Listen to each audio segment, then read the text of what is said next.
जब इनको हमारी गद्दारियों को पता चल रहा है तो हमको इनके पैसे लेके कहाँ से टिकट दिए जा रहे हैं वो कैसा पता नहीं चलेगा। लेकिन इम्तियाज जलील साहब को सदारत से भी हटाना पड़ेगा, असद साहब को, और औरंगाबाद शहर के इलेक्शन से बाहर करना पड़ेगा। यहाँ पर उन्होंने दिखना नहीं।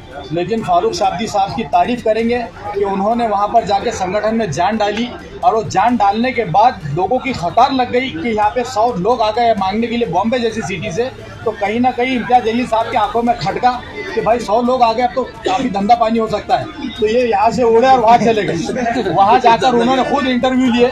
इंटरव्यू लेने के बाद में फारूक शाब्दी को ऐसा लगा कि भाई मेहनत करे मुर्गा और अंडा खाए फकीर। लेकिन इम्तियाज जलील हटाओ, उनकी जो तो सदारत को छीनो और इस शहर के इलेक्शन से उनको बाहर करो, ये हमारा नारा है।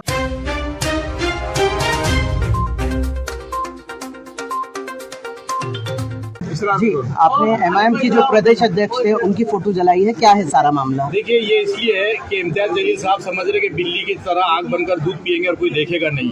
यहाँ की हुई धांधलियाँ, यहाँ पे टिकट बंटवारे के अंदर नाइंसाफियाँ, इसके खिलाफ हम लोग जो है तो उनके खिलाफ में आंदोलन कर रहे हैं। और मैं समझता हूँ कि इम्तियाज जलील साहब जो चाले चलते हैं पार्टी में रह के, दूसरों को बड़ी इत्तेहाद की दुहाई देते हैं, लेकिन वो इलेक्शन एन आने के मौके पर पूरे महाराष्ट्र की बॉडियाँ बर्खास्त करते हैं। यहाँ पर टिकट बंटवारे के अंदर किसी को शामिल नहीं करते हैं।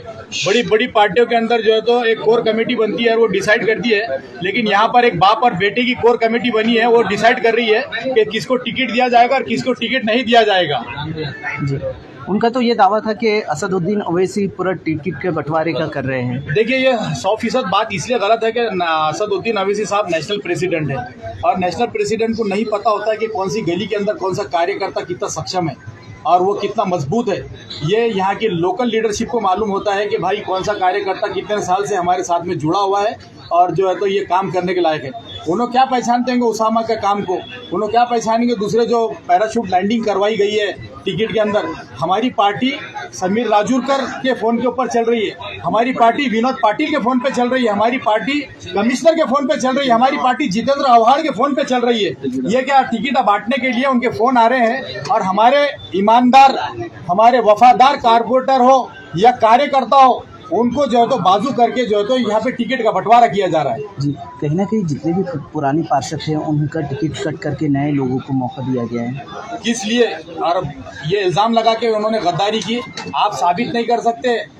ये आवाम का फैसला है और आवाम खुद इसकी गवाही देगी कि ये लोगों ने कितनी ईमानदारी से बॉडी बर्खास्त होने के बाद लगातार 6 साल से आज ग्राउंड के ऊपर काम कर रहे हैं। आज ये मेरा ऑफिस देखिए आप, यहाँ पर 2 से 3 लोग काम करते हैं। ऑफिस कम से कम 12 घंटे जो तो खुला रहता है, तो कौन गद्दारी करेगा? हम लोग तो आवाम के साथ वफादारी कर रहे हैं। इनको अगर ये गद्दारी लग रही है तो फिर गद्दारी ही सही। हम जी, आपने ये भी इल्ज़ाम लगाया है कि पैसे देकर टिकट दिए गए हैं। यकीनन हमारे पास में जिन लोगों ने लिए उनकी मजबूरियां हैं कि वो बोल नहीं सकते क्योंकि उनको टिकट चाहिए था, लेकिन कहीं ना कहीं से जो तो बात नजर खुल जाती है। जब इनको हमारी गद्दारियों को पता चल रहा है तो हमको इनके पैसे लेके कहाँ से टिकट दिए जा रहे हैं वो कैसा पता नहीं चलेगा।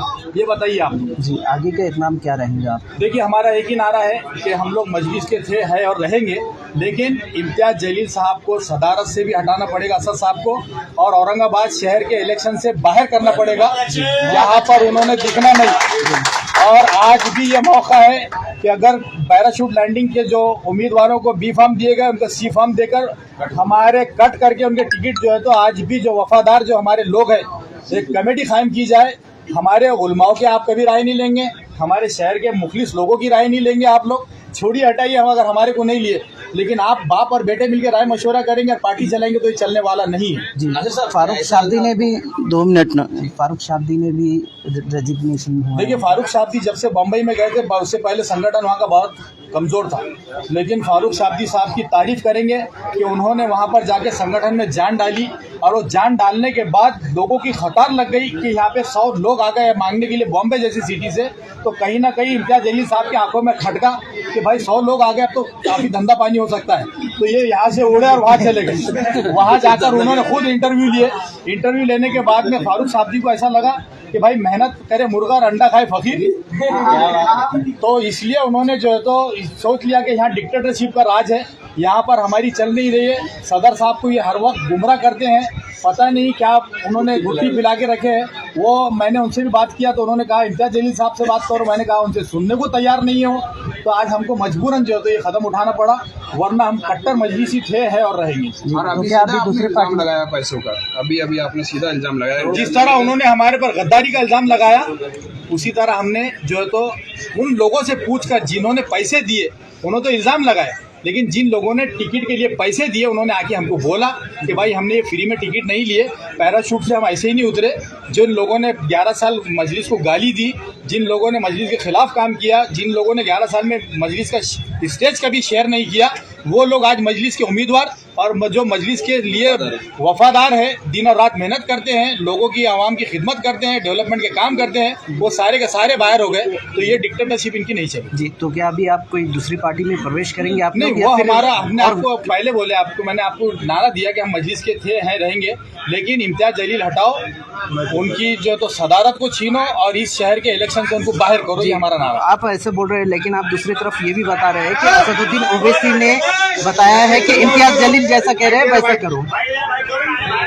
इम्तियाज जलील साहब से बात करो बोले उन्होंने। हमने उनसे कहा कि इम्तियाज जलील साहब से हमने कई मरतबा बात करने की कोशिश की, लेकिन वो बात नहीं करते। हमारे जैसे जिम्मेदारों के फ़ोन भी उठाना उनको जान पे आता है, और वो कभी यहाँ बैठ रहे कभी वहाँ बैठ रहे, खुल के बात नहीं हो रही।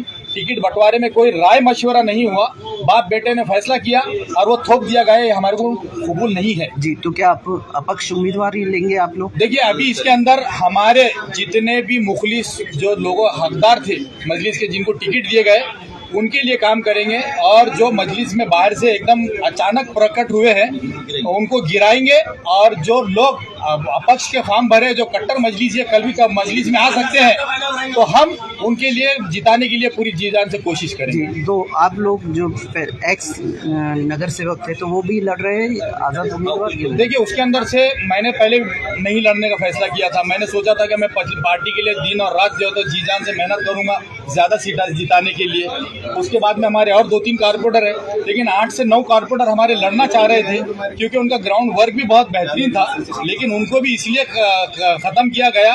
कहीं ना कहीं इम्तियाज जलील साहब के बाद में ये एक जहन में बात है कि जिस वक्त मेरे को एमएलए का टिकट मिला, इन्होंने किसी और को कमिटमेंट दिया था, लेकिन ये मेरा टिकट बैरिस्टर असदुद्दीन ओवैसी साहब ने फाइनल किया। उस दिन से उन्होंने मेरे को दांत में पकड़ा था। उन्होंने यहाँ तक नहीं हरकत की, बल्कि मेरा वार्ड कमिश्नर को बोल के 4 टुकड़ों के अंदर जो तो तोड़वाया गया, ये इम्तियाज जलील साहब ने करवाया। Thank you. नासिर भाई आगे बढ़ो।